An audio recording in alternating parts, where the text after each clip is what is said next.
உடைய எவருக்கும் மாற்று வழி தத்துவத்தில் விஞ்ஞானத்தில் இல்லையே என்கிறார். தத்துவத்திலும் இல்லை, விஞ்ஞானத்திலும் இல்லை. பிறகு எப்படி தெரிந்து கொள்வது? அதனால் நம்மில் இருந்தே நம்முடைய சுய புராணத்தை, நம்முடைய தொடர் சரித்திரத்தை நம்ம சிந்தனை செய்து புரிந்து கொண்டாகணும். அப்ப காந்த நிலை அறியாமல் கடவுள் நிலை அறிய முடியாது. கருமையும் அறியாமல் அறிவையும் அறிய முடியாது. இப்ப மாந்தராக வாழ்கின்ற அனைத்து சிறப்புகளும் உள்ளடங்கிய மாண்புடைய மனிதன். ஆனா யாருக்கும் தத்துவத்திலேயோ விஞ்ஞானத்திலேயோ அதுக்கான மார்க்கம் இல்லை. அப்போ காந்தத்தையும் கருமையத்தையும் அறிந்தால்தான் கடவுளையும் அறிவையும் அறிய முடியும் என்பது இந்த கவியினுடைய சாரம்.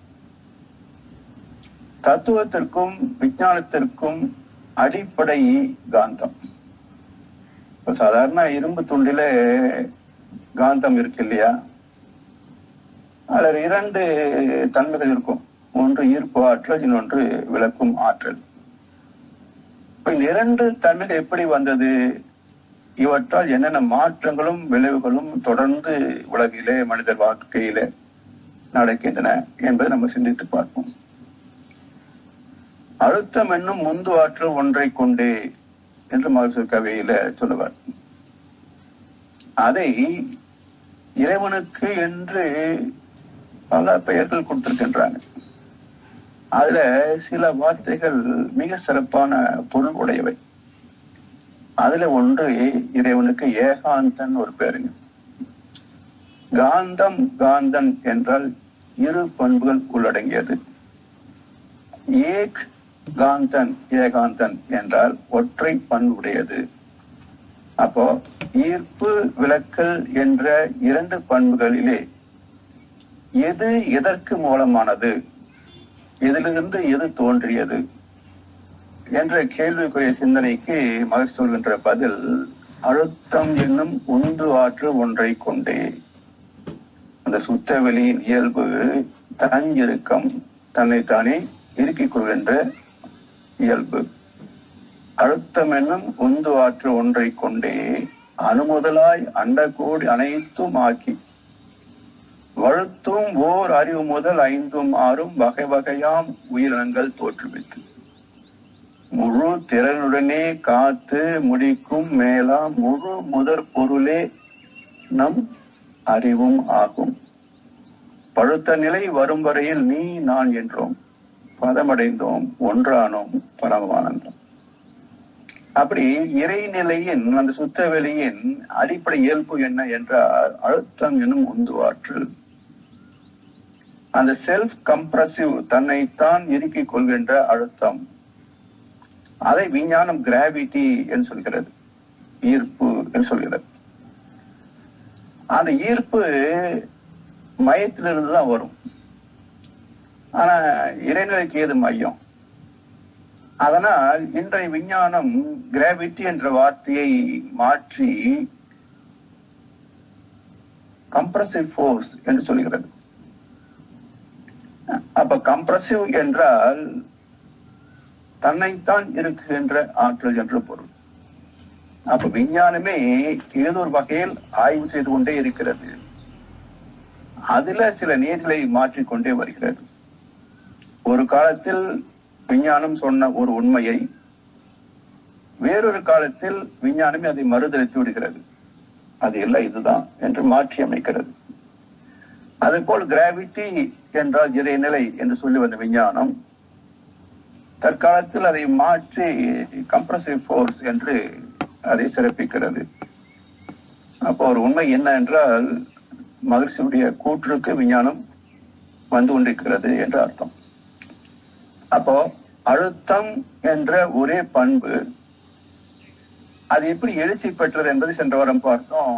தன் இறுக்கம், அதனோடு நுண்ணிய அதிர்வு தோன்றியதனால அது நொறுங்கி பின்னப்பட்டதே இறை துகளானது என்று பார்த்தோம். அப்ப தன் இறுக்கத்தோடு அந்த இறுக்கத்தின் காரணமாகவே தோன்றுகின்ற அதிர்வுகள். இப்ப நம்ம ஒரு பொருளை கையில ரொம்ப அழுத்தினோம்னா அதுக்குள்ள லேசா அதிர்வு வந்து அப்புறம் உடைஞ்சிரும். அது போல இறைநிலையின் தன் இறுக்கத்தினால் தோன்றிய நுண்ணி அதிர்வு, அப்போ அழுத்தமும் அதிர்வும் இணைந்ததனால் அது நொறுங்கி துகளாகியது. அந்த துகளுக்கு இறை துகள் என்று மகிழ்ச்சி பேர் சொன்னாங்க. அதை விஞ்ஞானம் 2012 ஜூலை மாதம் 4ஆம் தேதி God particles cannot be seen, cannot be measured என்று ஒரு தீர்வை அறிவித்தது. இதை மகிழ்ச்சி அவர்கள் வாழ்ந்த காலத்திலே சொன்னாங்க. 2004-5 அந்த காலகட்டத்தில் சொன்னாங்க, எந்த நாளும் விஞ்ஞானத்தால் இறைவனையோ இறை துகளையோ அறிய முடியாது. விஞ்ஞானத்தின் உச்சக்கட்ட வளர்ச்சியே இறை துகள் வரைக்கும் வருவதுதான் என்று சொல்லி வைத்தார்.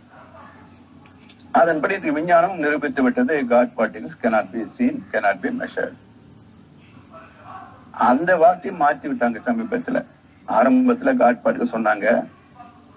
இப்போது மதவாதம் ஏதாவது குறுக்கிடமைன்றதுனால அந்த இறை துகள் என்பதை கண்டுபிடித்த விஞ்ஞானி ஹிக்ஸ் போசான், அவருடைய பெயரை வைத்து விடுங்கள் என்று சொல்லி இப்போ God particle is renamed as Higgs boson particle. அப்ப இறைநிலை வற்றாயிருப்பு, பேராற்றல், பேரறிவு, காலம், வளம் நான்கும் ஒன்றிணைந்த பெருவெளிய தெய்வமாம் என்று மகிழ்ச்சி சொல்லியிருக்காங்க. அது ஏன் வற்றாத இருப்பு என்றால், எங்கே இருந்தோ அது வரல. சுத்தவெளி எங்கே இருந்தும் வந்தது அல்ல. இதில் தோன்றிய எந்த இயக்கமும் சுத்தவெளியை விட்டு வெளியேயும் போக முடியாது. ஏனென்றால் இந்த ஒட்டுமொத்த பிரபஞ்சமே ஒரு பந்து போன்றது என்று சித்தர் பெருமக்களும் ஞானிகளும் சொல்லியிருக்கிறாங்க. அப்ப எவ்வளவு இந்த பிரபஞ்சமே, பிரபஞ்சத்தை விடுங்க, இந்த சூரிய குடும்பத்துல சூரியன் நமக்கு தாய்க்கோள் சொல்றோம். அந்த சூரியனின் காந்த அலைகள் எவ்வளவு தூரம் போகிறது என்பதை விஞ்ஞானத்தால் அளக்க முடியவில்லை. அடிப்படையில நாம் வாழ்கின்ற இந்த சன் ஃபேமிலி, இதிலேயே சூரியனின் காந்த களம் எதுவரைக்கும் போய் முடிகிறது என்ற எல்லை விஞ்ஞானத்தால் அளக்க முடியவில்லை.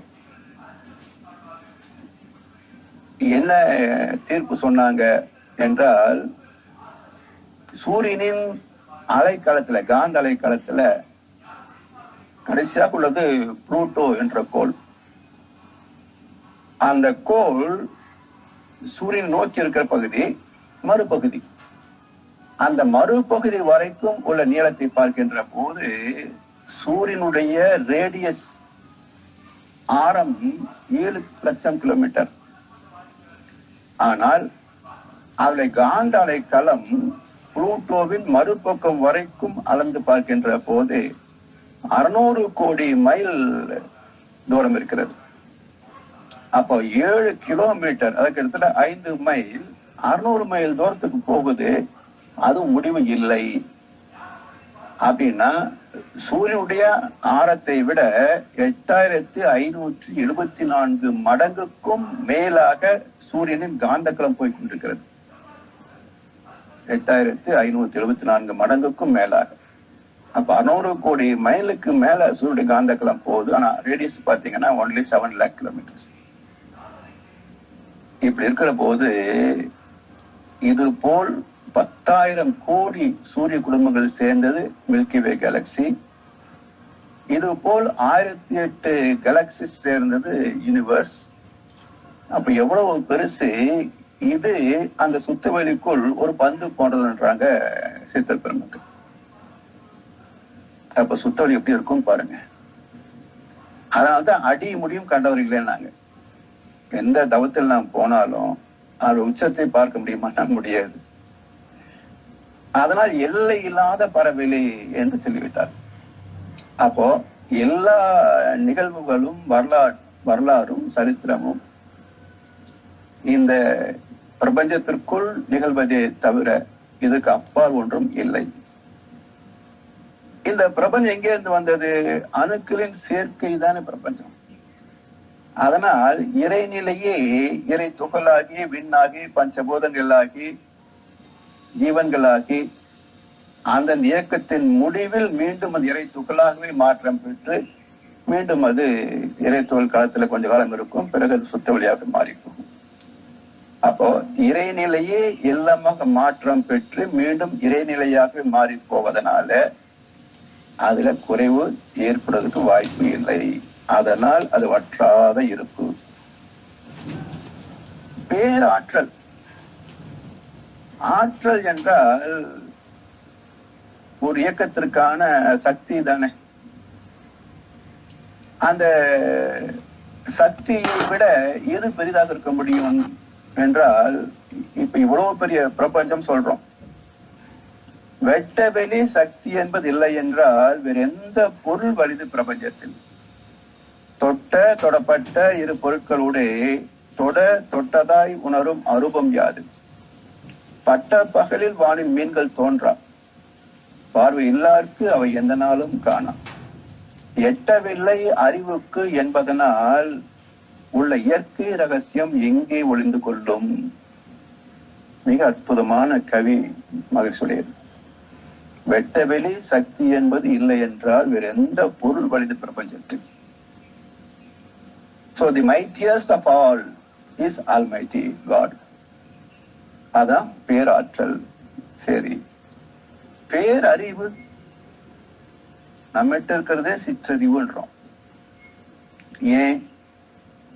இது இந்த உடல் சார்ந்த உணர்புலன்கள், செயல் புலன்கள், கர்மேந்திரியம், ஞானேந்திரியம், இதன் மூலம் பெறுகின்ற அனுபவங்களை தான் உணர முடியுமே தவிர இந்த உடல் கடந்து அறிய வேண்டும் என்றால் சிற்றறிவினால் இயலாது.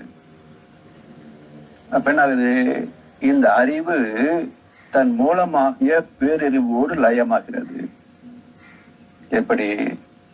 கங்கை நதி கடல்ல கலந்த பிறகு அந்த தண்ணீருக்கு கங்கை என்று பேர் கிடையாது.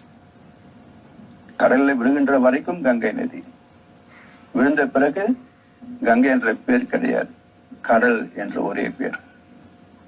அதுபோல் நம் உடலில் இருக்கின்ற வரைக்கும் இதுக்கு சிற்றறிவு, பகுத்தறிவு, கற்றறிவு என்று பேர். இது தவத்தில் ஆழ்ந்து ஒடுங்கி போகின்ற போது அது தொகுத்தறிவாகிய முற்றறிவாகிய அந்த பேரறிவோடு இணைந்து விடுகிறது. அப்போ அறிவு ஒன்றேதான், அது பேரறிவு. இயக்கத்தில் பின்னப்பட்டதால் அதுக்கு ஒரு பேர் வைக்கிறோம், சிற்றறிவு, பகுத்தறிவு, கற்றறிவு என்பது. அறிவு என்றால் அறியும் திறன் உடையது அறிவு என்று பொருள். அதான் அறிவு விருட்சம் என்று பைபிள்ல பேசப்படும். அறிவு விருட்சம் என்றால் பேரறிவு. அந்த விருட்சத்தில் விளைந்தது அறிவு கனி, பகுத்தறிவு. அப்ப பகுத்தறிவில் சிக்கியதால் தான் மனிதன் அனைத்தும் பகுத்து பகுத்து கூறு போட்டு பார்க்கிறான். அந்த பேதங்களிலேயே தொலைந்து போகிறான். அதனால் அறிவுக்கு நீ புசித்தால் மட்டும் போதாது, விருட்சத்தை புசிக்க வேண்டும், பேரறிவை அனுபவத்தில் பெற வேண்டும்.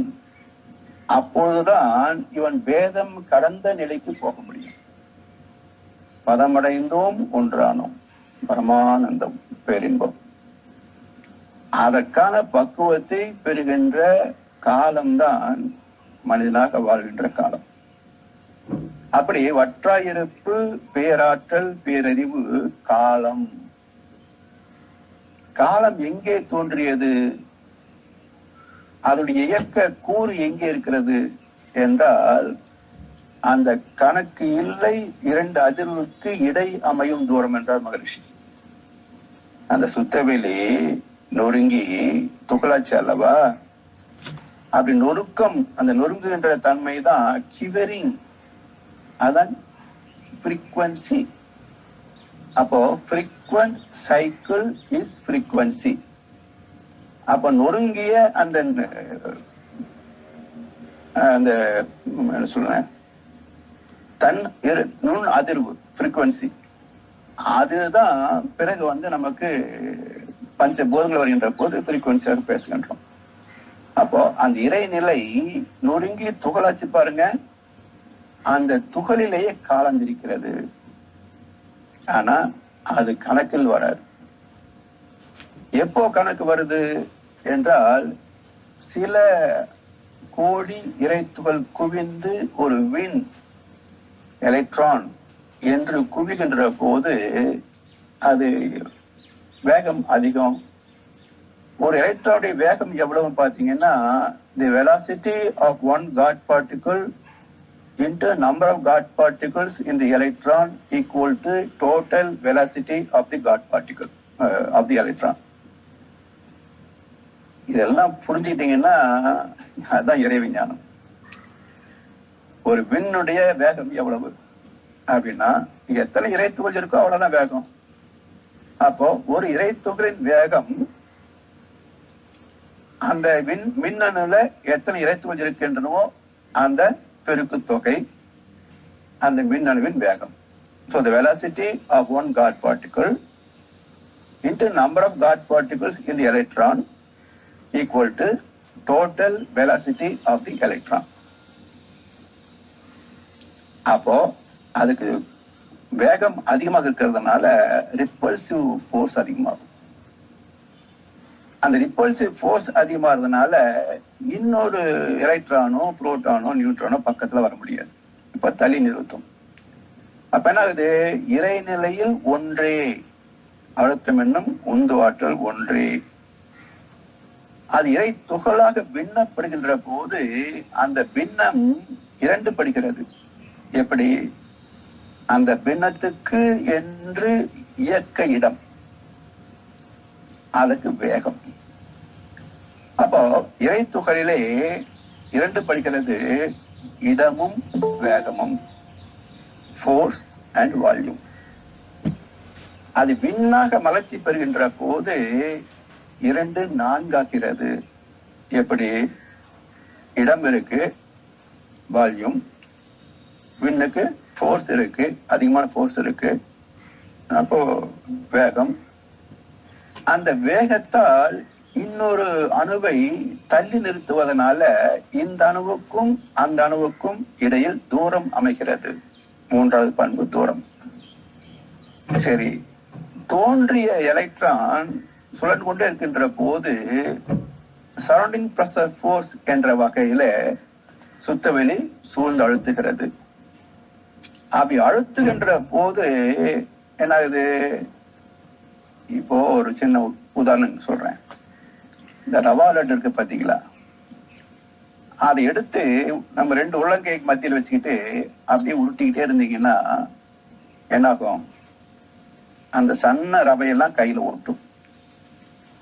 இப்படியே உருட்டிக்கிட்டே இருந்து வச்சுங்க ஒரு 4 நாளைக்கு என்ன ஆகும்? அந்த துகள் ரவையெல்லாம் கையில ஒட்டி ஒட்டி கீழே விழுந்து கடைசியில ரவா லட்டு காணாம போயிடும். இதான் நடக்கும். இதே போலதான் எலக்ட்ரான் சுத்துது, சுத்தவெளி சூழ்ந்து அழுத்துது. அப்ப அந்த எலக்ட்ரானுக்கு கூடிய சில இறை துகள்கள் பிதுங்கி வெளியே வருது. வெளியே வருகின்ற இறை துகள்கள் காந்தமாக மாறுகிறது. அப்ப அது கரைஞ்சி போயிட்டே இருக்கும். அப்ப விண் கரைசலே காந்தம்.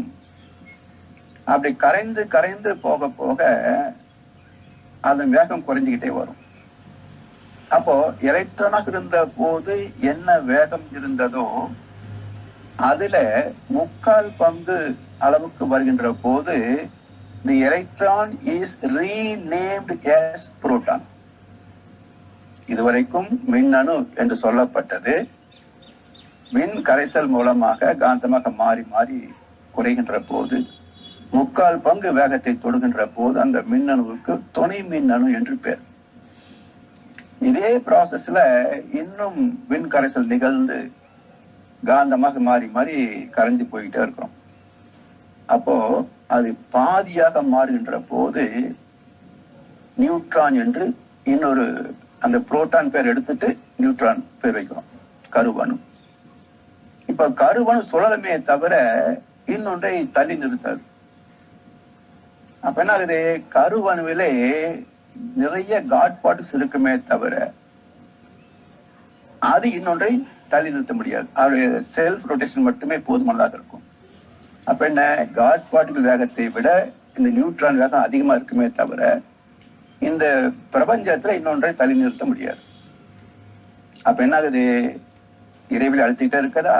அப்ப இன்னும் கரைகின்ற போது குவார்ட்ஸ் என்றும் காட் பார்ட்டிகள் என்றும் பிரிவுபட்டு போய் அந்த காட் பார்ட்டிகள் லெவல் வந்துச்சுன்னாக்கா அது பிளாக் ஹோல் என்ற வகையில அந்த அணுக்கூட்டில இருந்து வெளியே போய் பிரபஞ்சத்துக்கு அப்பால் சுத்த வழியோட கலப்பது கொஞ்சம் காலமாகும்.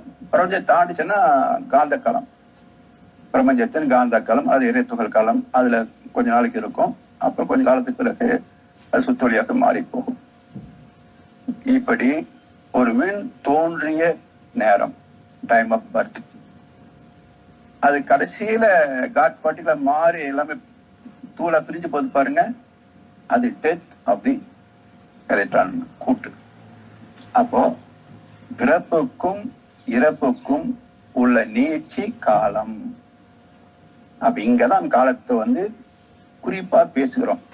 ஏனென்றால் இறைத்துகள் தோன்றுகின்ற போதே காலம் இருந்தாலும் அதனுடைய வெளிப்பாடுங்க இல்லை. அது சப்மிசிவ் கேரக்டர் இருக்கிறதே தவிர வெளிப்பாடு இல்லை.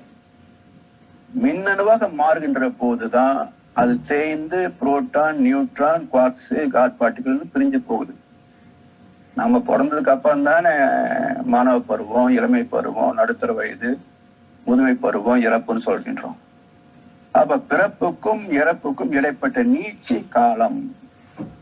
அதனாலதான் விண் அணுக்களிலேதான் இருப்பு, வேகம், தூரம், காலம் என்ற 4 பண்புகள் வருகின்றன.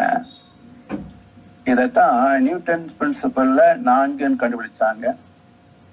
பிறகு ஐன்ஸ்டீன் வந்த போது 4 இல்ல 2 தான் ஃபோர்ஸ் அண்ட் வால்யூம் அப்படின்னு அவரு டிக்ளேர் பண்ணினாரு.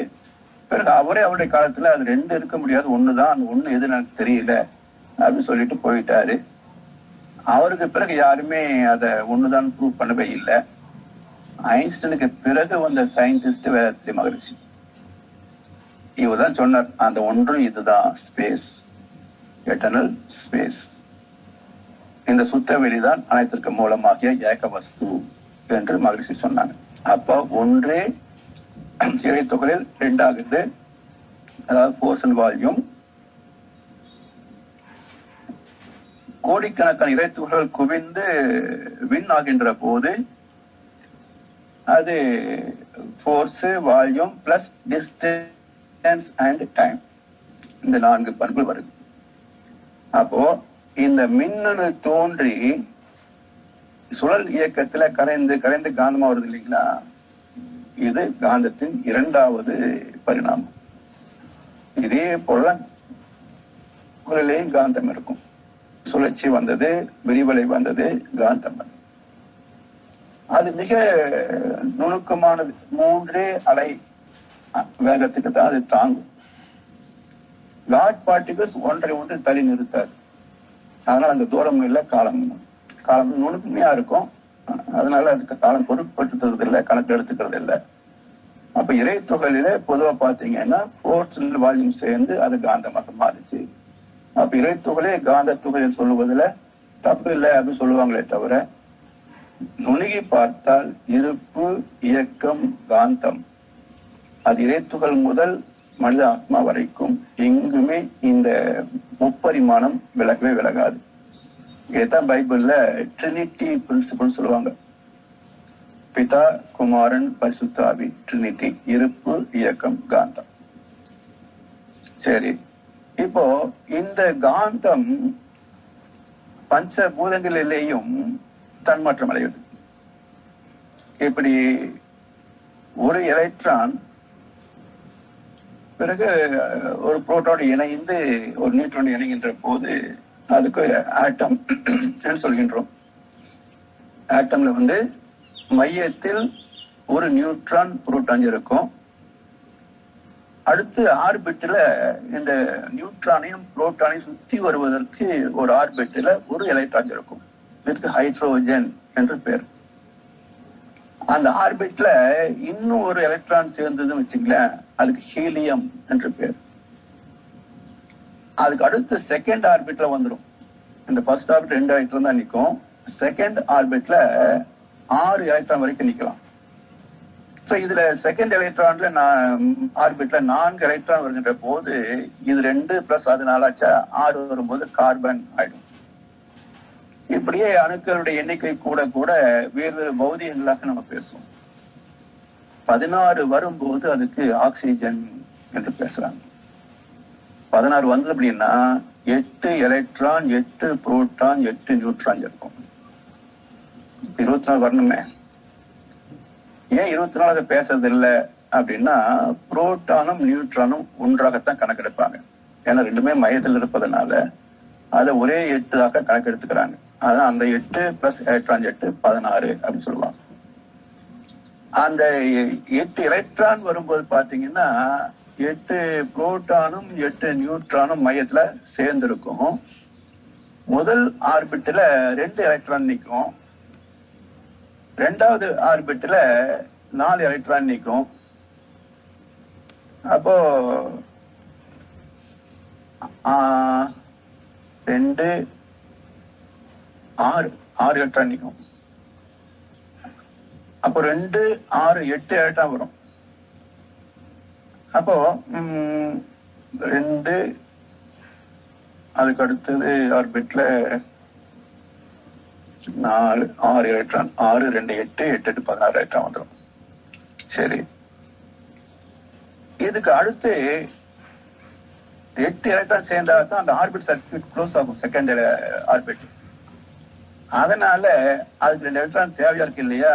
அப்போ இண்டிபெண்டன்ட் எலக்ட்ரான் வந்து ஹைட்ரோஜன்ல இருக்கிறதுனால 2 ஹைட்ரோஜன் அணுக்கள் பக்கத்துல வரும்போது இந்த எலக்ட்ரான் மட்டும் இந்த கூட்டிலிருந்து பிரிஞ்சு போய் செகண்ட் ஆர்பிட்ல இணைந்து கொள்ளும். அப்போ H2O அப்படிங்கிறோம். அப்போ மையத்துல 2, செகண்ட் ஆர்பிட்ல 8 10, மையத்துல 8 18 ஆயிடும். அப்போ ஆக்சிஜன் 16, 2 ஹைட்ரோஜன் 16 2 18, H2O = 18 நீரக வாயு, காற்றுக்கான நீருக்கான காற்று. அப்படி கோடிக்கணக்கான H2O சேரும் போதுதான் ஒரு துளி நீராக மாறும். அப்படி எண்ணற்ற துளிகள் சேர்ந்துதான் கடல். அந்த தண்ணியில என்ன சொல்றது, அப்படி அசையாம இருக்கிற போது, ரொம்ப காலம் வருகின்ற போது அதில் இருக்கின்ற அணுக்கள் எல்லாம் மையத்துல திணிவு பெறும் போது அடுத்த டஸ்ட் பார்ட்டிகளா மாறும்.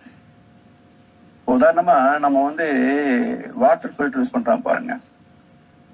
மேல கேண்டில்ல வந்து மேல வந்து ஒரு ட்ரம்ல தண்ணி அப்படி ஊத்திடலாம். அதுல கேண்டில் எல்லாம் இருக்கும், அது தண்ணிய வடிகட்டும். கீழ் ட்ரம்ல வந்து அது சுத்தமான தண்ணி இதுல வந்து இறங்கியிருக்கும். இப்போ 2-3 மாசம் நம்ம வெளியூர் போயிட்டோம் வச்சுக்கல, திரும்ப வந்து பார்க்கும் போது அந்த மேல் ட்ரம்மை திறந்து பாத்தீங்கன்னா கீழ் ட்ரம்ல சுத்தமான தண்ணி மட்டும் இருக்காதுங்க. அந்த தண்ணிக்கு மத்தியில தூசு பரவி இருக்கும். அது எவ்வளவு நம்ம வெளியூர்ல இருக்கிறோமோ அந்த அளவுக்கு தூசு அதிகமாக இருக்கும்.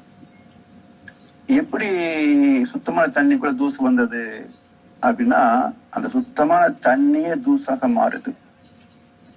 இன்னும் பாருங்களேன், நீங்க இந்த பருப்பு டப்பாக்குள்ள கொஞ்ச நாளைக்கு திறக்காம விட்டுட்டீங்கன்னா அந்த பருப்புக்குள்ளேயே ஒரு புழு இருக்கும் இல்லையா? அதே போல ரவைக்குள்ள வண்டு வரும். அப்ப எங்க வெளியே உள்ள போச்சு, அதுவே மாறுது அதுவாக. அப்ப அந்த மாற்றத்திற்கு காரணம் என்ன என்றால் அணுக்கள் சேர்க்கையும் காந்தமும், இந்த 2க்கு மையமாக இருக்கின்ற சுத்த வெளியின் அறிவும். இது சேர்கின்ற போது அந்தந்த அழுத்தத்திற்கு தகுந்தாற் போல தன்மாற்றம் நிகழ்கின்ற போது பஞ்சபூதங்களாக வந்தது. அந்த விண்ணு காற்று நெருப்பு நீர் நிலம் என்ற பஞ்சபூதங்களிலே காந்தலைகளுடைய திணிவு மாறும். அப்போ அழுத்தம் ஒளி சுவை மனம் என்ற 5 தன்மாத்திரைகளாக வருகிறதுன்னு சொல்லுவாங்க. இதுக்கு சாமிஜி ரொம்ப எளிமையா உதாரணம் சொன்னாங்க. நமக்கு 2 கை இருக்குல்ல,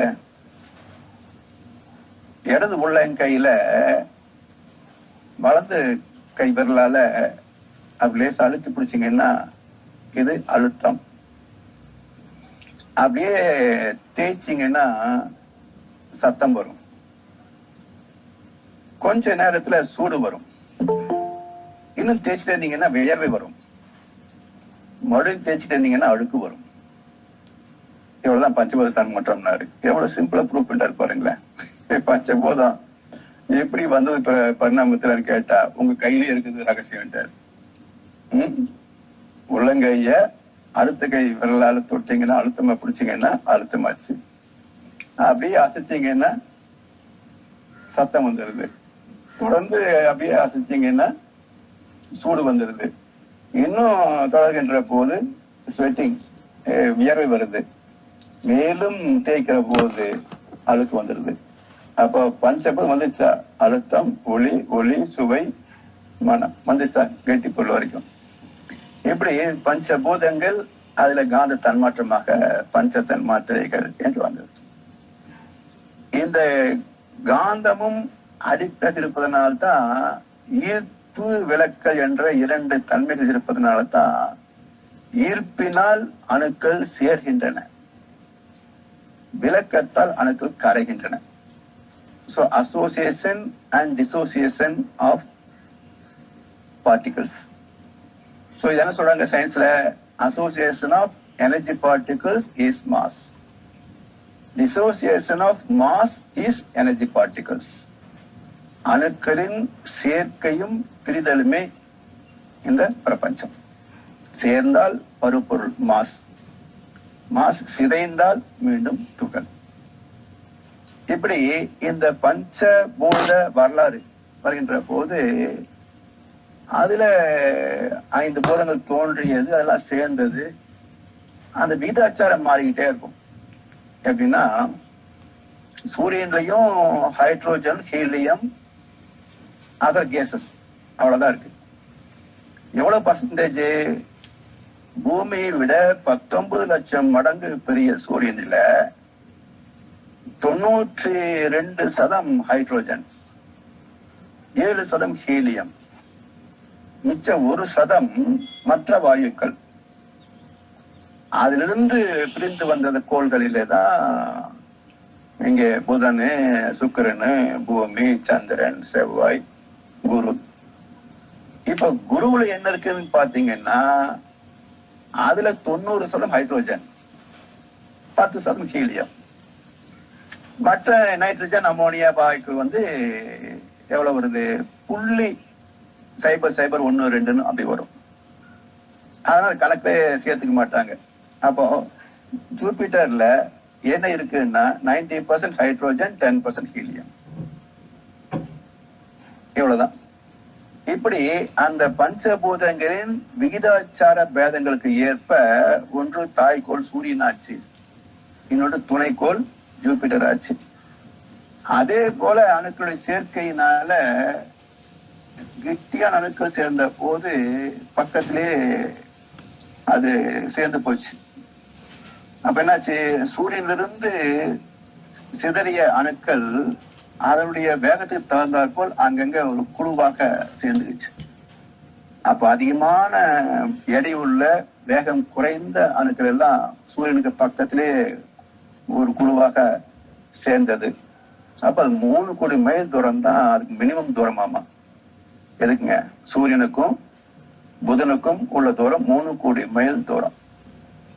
அந்த அளவுக்கு அது சூரியனுடைய அலைகள் சிதறிய போது, இந்த பிக் பேங் தியரி சொல்றாங்களே, அது மாதிரி அணுக்கள் சிதறிய போது வெளிப்பட்ட கெட்டியான அழுத்தம் மிக்க எடை மிக்க அணுக்கள் அங்கேயே சேர்ந்ததுனால அதுக்கு லிக்விட் மெட்டல்னு பேருங்க. மெர்க்குரி என்பது லிக்விட் மெட்டல். அவ்வளவு எடையுள்ள ஒரு கோள் புதன். அதை விட லேசான அணுக்கள் சுக்கிரன்ல வந்தது. இன்னும் லேசான அணுக்கள் பூமி முதல்ல தோன்றிய போது நெபுல்லான்றாங்க, காற்று கோளம். அதன் பிறகு அணுக்கள் திணி பெற எப்படி நம்ம வாட்டர் ஃபில்டர்ல தண்ணி தூசா மாறிச்சோம், அதே போல இந்த நெபுலா என்ற காற்று கோளம் பிறகு நீர்க்கோளமாக மாறி பிறகு அதுல மண் உருவாச்சு அப்படின்றது பிரபஞ்ச வரலாற்றுல சயின்ஸ் சொல்லுது. சரி, எப்போ இந்த பூமியில ஜீவன் தோன்றியது அப்படின்ற ஒரு கேள்வி வருகின்ற போது சயின்ஸ் அதுக்கு இன்னும் ப்ரூஃப் கொடுக்கல. தத்துவத்திலையும் பாத்தீங்கன்னா தசாவதார கொள்கை கொடுத்து மச்சான் வராகா நரசிம்மன் அப்படின்னு சொல்லிட்டாங்களே தவிர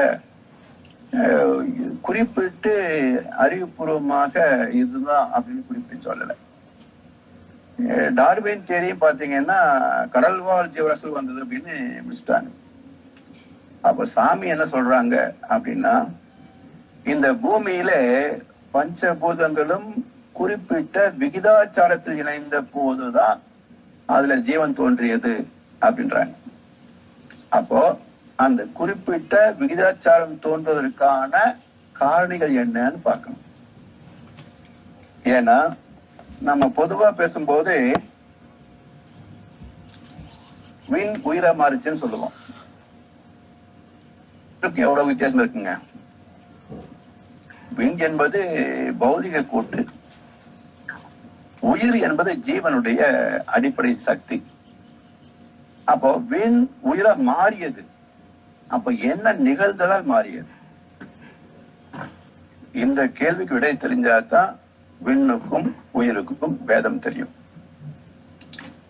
அந்த உயிரினங்களிலே கடைசியா வந்தது மனுஷன் தானே.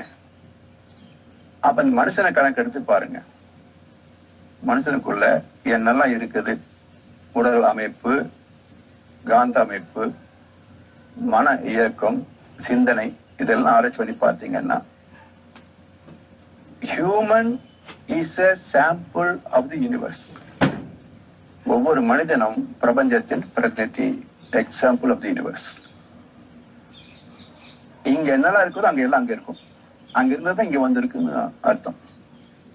அப்ப நமக்குள்ள உயிர் எப்படி வந்தது அப்படிங்கிற காரணம் தேடுகின்ற போது, இப்போ தாயின் கருப்பையில உருவாக்குறோம். ஒரு சின்ன ஸ்பெர்ம் அண்ட் ஓவம் சேர்ந்து ஒரு சின்ன ஒரு புரோஜன் உருவாகுது. அப்படி உருவானது 10 மாசம் சொல்றாங்க கணக்கு.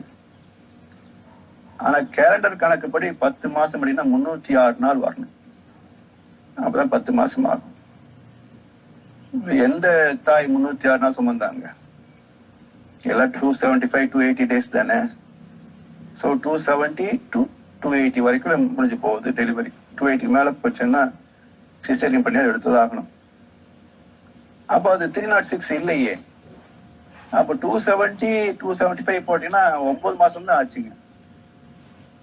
அப்புறம் போய் 10 மாசம் சொல்றது. சரி, இது ஒரு கேள்வி வச்சுங்க. பொதுவா பெண் உடல் என்றாலும் ஆண் உடல் என்றாலும் 14 வயதுல பிசிக்கல் மெச்சூரிட்டி வரும். சரி, பெண் குழந்தைக்கு அந்த கருப்பை செயல்படக்கூடிய பக்குவம் 14 வயசுல வருது. அந்த கருப்பை அதுல ஒரு மாசம் ஒரு முட்டை தயாராகுது. அது பயனாகவில்லை என்றால் அது கழிவாக வெளியேற்றி அடுத்த முட்டையை தயார் பண்ணுவதற்கு விலக்கு என்று சொல்கின்றோம். அப்ப ஆரோக்கியமான கருப்பை 27 நாள் முடிஞ்சு 28ஆம் நாள் விலக்காகும். அதே போல இந்த 10 மாசம் கணக்கு சொல்லனே, அதுக்கு என்ன காரணம் அப்படின்னா, இந்த கரு இணைகின்ற நட்சத்திரம் எதுவோ அந்த நட்சத்திர தொகுப்பு 27 இருக்கு. அந்த 27 10 சுற்று முடிகிற போது 270 டேஸ் ஆயிடும். அதான் 10 மாசம் கணக்கு. அப்ப 27 × 10 270 கர்ப்ப காலம். 2 ஆஸ்பெக்ட் ஆச்சா. மூணாவது, அந்த 14 வயதுல அடையக்கூடிய மெச்சூரிட்டி பக்குவம் 40 வயது வரைக்கும் நீடிக்கும். அப்போ ஒரு பெண் 27 குழந்தைகளை உருவாக்கலாம். அவ்வளவு சக்தி அந்த கருப்பைக்கு உடம்புக்கு இருக்குது. அப்படின்றத குருசேலருக்கு 27 குழந்தைகள் அப்படின்னு ஒரு கான்செப்ட் சொல்லியிருக்கிறாங்க. அப்ப அது ஒரு 3வது ஆச்சா. மனதின் அலை வேகம் பாத்தீங்கன்னா, ஜீவாத்மாவுடைய அலை வேகம் 14 to 40 சைக்கிள்ஸ். அப்போ 40ல 13 கழிச்சிட்டீங்கன்னா 27 வரும். அப்போ நட்சத்திரங்களின் தாக்கத்தால் தான் ஜீவங்கள் தோன்றின, மனிதன் தோன்றினான் என்பதற்கு 4 சாட்சிகள். கருப்பையுடைய சுத்தப்படுத்தக்கூடிய நாட்கள் 27. கருவானால் 10 சுற்று முடிந்த பிறகு பிரசவமாகும். ஒரு பெண் 27 குழந்தைகளை உருவாக்கலாம். மன அலையின் வேகம் 27 அலைநிலைகள். இந்த 4 காரணங்களை வைத்து பார்க்கிற போது நட்சத்திரங்களின் தாக்கத்தால் தான் ஜீவன்கள் தோன்றின. நம்பர் 1. 2வது, நம் உடம்புக்குள்ள 7 தாதுக்கள் இருக்குங்க. ரசம், ரத்தம், சதை, கொழுப்பு, எலும்பு, மஜ்ஜை, சுக்கிரம், 7 தாதுக்கள். மகிழ்ச்சி நவகிர தாவத்தை நடத்துகின்ற போது ஒவ்வொரு தாதுவுக்கும் ஒவ்வொரு கிரகம் சம்பந்தப்பட்டிருக்குது அப்படின்னு காட்டுவாங்க. அப்ப புதன், சுக்கிரன், சந்திரன், செவ்வாய், சனி, குரு, சனி 7 கிரகங்கள். பிறகு ராகு, கேது என்ற நிழல் கிரகங்கள் 2. அப்ப 7 தாதுக்கள் நம் உடம்புல 7 கோள்களின் அலைவீச்சின் காரணமாக ஜீவன்களில 7 வகையான தாதுக்கள் இணைந்த உடம்பாக மாறிச்சு. அந்த ராகு கேதுனுடைய அலைவீச்சு தான் நம்ம கிட்ட ஓஜஸத்தாக, சிந்தனை ஆற்றலாக, தீய நல்ல எண்ணங்களாக வெளிப்படுகிறது. அப்போ நவ கோள்கள் 2வது காரணம். 3வது, இந்த பூமி தோன்றிய போதே ஜீவன் தோன்றல. ஏன்னா பூமி தோன்றிய போது காற்று மண்டலம் மட்டுமே. பிறகு அது நீர்க்கோளமாகி, பிறகு அது பஞ்சபூத கோளாக மாறி, பிறகு ஒரு காலகட்டத்துல மண்ணு, தண்ணி, வெப்பம், காற்று இதெல்லாமே ஒரு குறிப்பிட்ட விகிதாச்சாரத்தை தொட்ட போதுதான் இங்கே நுண் உயிர் தோன்றியது. ஆனால் மகிழ்ச்சி அதுக்கு மிக சிறப்பை தந்து தெய்வீக விகிதாச்சாரம், தி ஹோலிஸ்டிக் ரேஷியோ ஆஃப் பஞ்சபூதம், பஞ்சபூதங்களின் தெய்வீக விகிதாச்சாரம் என்ற ஒரு சிறப்பான வார்த்தை சொல்றாங்க. அந்த காலகட்டத்தில் தானா இந்த பூமியிலே நுண் உயிர் ப்ளூ கிரீன் அல்கே என்ற மைக்ரோ பாக்டீரியா உருவாச்சு. அப்புறம் அது வளர்ந்து அமீபாவாகி, அமீபா தன்னை தானே புகத்து கொண்டு வருகின்ற போது 2 பகிர்ந்து நிறைய அமீபாக்கள் டெவலப் ஆச்சு. அதுல இருந்து குளோரோஃபில் பச்சையம் உருவாச்சு. பிறகு பச்சையத்தை மூலமாக வைத்து தாவரங்கள் வந்தது. பிறகு தாவரங்களை மையமாக வைத்து அடுத்த ஜீவன்கள் வருகின்றன. இவை எல்லாமே கடலுக்குள்ளேயே நடந்திருக்குது. பூமிக்கு மேல ஜீவன் வந்தது பிற்காலத்துல. முதல் ஜீவன் எங்கே தோன்றியது என்றால் தாவரங்கள் ஆகட்டும், பாக்டீரியா ஆகட்டும், எல்லாமே தண்ணிக்கு உள்ள தோன்றியதுதான். அதான் இன்னைக்கும் தண்ணியில இருந்து தானே கொசுவுக்குள்ள வைரஸ் வருது. மலேரியா, டெங்குன்னு எல்லாம் சொல்றோமே, இதெல்லாம் கொசு எடுத்து வந்து நம்ம கிட்ட வைக்குது, அவ்வளவுதானே தவிர உற்பத்தியானது எங்க? கழிவு நீர்ல தான். எனவே மண்ணுக்கு மேல வருவதற்கு முன்பே கடலுக்குள்ளேயே ஏகப்பட்ட ஜீவராசிகள் தோன்றிவிட்டன. அதுக்கப்புறம் பூகம்பம், எரிமலை இதெல்லாம் தோன்றுகின்ற போது எரிமலை வந்து அந்த நீர்ப்பரப்புக்கு மேல பொத்துட்டு வரும் இல்லையா, அப்போ நீரால் குளிர்ந்து அந்த மலைகள் தான் பூமிக்கு மேல வந்த முதல் தோற்றம்.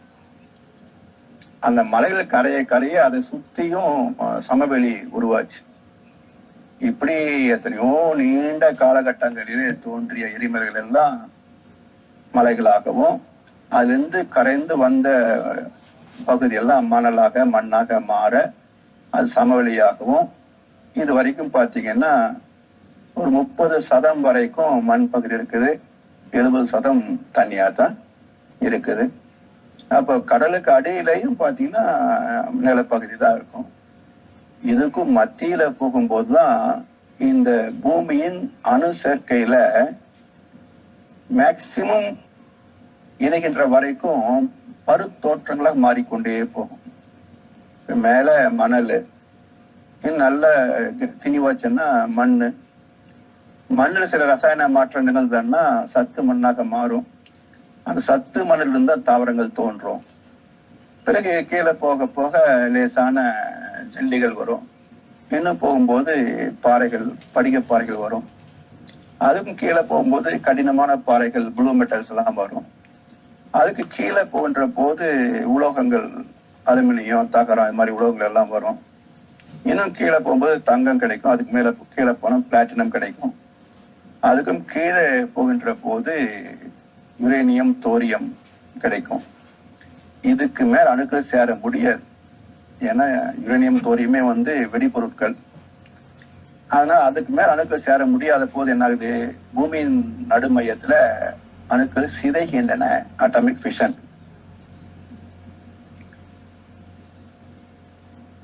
அப்படி சிதைகின்ற அணுக்கள் சிதைகின்ற போது நிறைய எனர்ஜி வெளிப்படும்.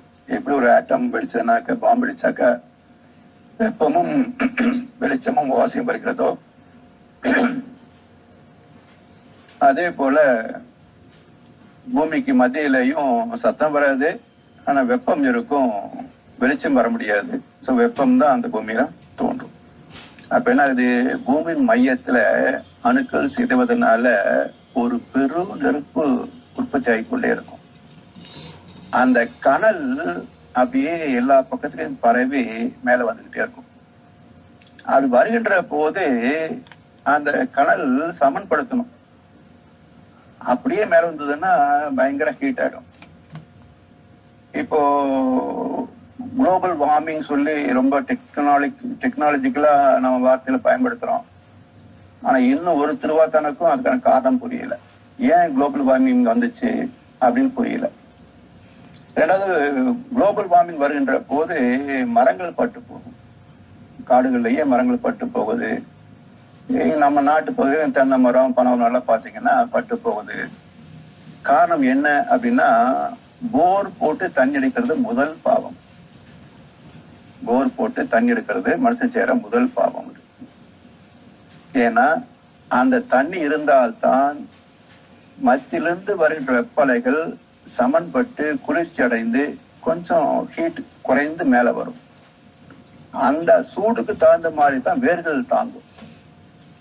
அந்த தண்ணி நீங்க உறிஞ்சி எடுத்துட்டீங்கன்னா மத்தியிலிருந்து வரக்கூடிய வெப்பம் அப்படியே வந்ததுன்னா வேர்களால தாங்க முடியாது. வேர்கள கருகி போயிடும். வேர் கருகி போனதுக்கு அப்புறம் மரம் என்ன செழிப்பாவா இருக்கும். சோ இது புரியாம இன்றைக்கும் வீடு கட்ட ஆரம்பிச்ச உடனே போர் போட்டு தண்ணியை போட்டு விடுது. இன்னும் பூமிக்கு மத்திய கீழே கடல் ஓட்டுற மாதிரி நினைப்பு மனுஷனுக்கு. வள்ளுவ பெருந்தகையே வான் சிறப்பு என்ற அதிகாரத்துல பாருங்க, 10 குரட்பாக்களையும் பூமியை தோண்டி தண்ணி எடுன்னு சொல்லவே இல்லை.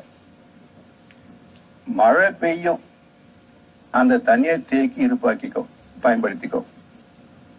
அதைத்தான் மாதிரி சொல்லுவாங்க, ஊற்று நீரை மறந்துடுவோம். ஊற்று நீரை மறந்துடுவோம், மண்ணை தோண்டி தண்ணி எடுக்காது. மழை தண்ணி வருது, அதை தேக்கி வச்சு பயன்படுத்திக்கோ. இதுதான் இயற்கை கொடுத்த கொடை நமக்கு. பூமிக்குள்ள கை வைக்க கூடாது. அதனால இது வெப்பம் அதிகமாகும் போது தாவங்கள் பட்டு போகுது. அந்த சூடு நம்மையும் தாக்குது இல்ல. ஏசி போடுறோம், அந்த ஏசியினுடைய கேஸ் ஓசோன் லேயரை பாதிக்குதுன்றாங்க. இப்படி மனிதனுடைய வசதிகளும் கண்டுபிடிப்புகள் பாத்தீங்கன்னா இயற்கை கெடுப்பதனாலதான் இன்னைக்கு இத்தனை அவஸ்தை.